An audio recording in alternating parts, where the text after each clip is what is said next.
Otprilike 500 presuda sam dobio upravo na ovu temu i sud je utvrdio da upravo uzrok ovih bolesti koje su uvek bile vezane za rak su bile vezane za oslabljeni, osiromašeni utarijum, jer to su čestice koje su se oslobodile nakon bombardovanja osiromašenim uranijumom. Rekli ste 500 vojnika ili 500 slučajeva koji su došli iz Kosova i Metohije, ali me zanima koliko je postalo ili dobilo pravosnažne presude odštete zbog posledice bombardovanja. Može li se govoriti o svesnom izlaganju vojnika i civila dugoročnom smrtonosnom dejstvu?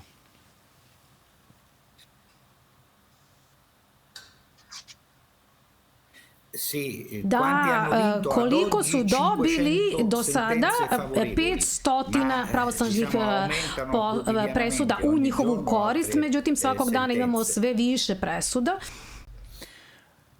Ako sam dobro razumeo, i ako su sudovi priznali vezu između osiromašenog uranijuma i smrti vojnika, zašto NATO kao savez nikad nije odgovarao?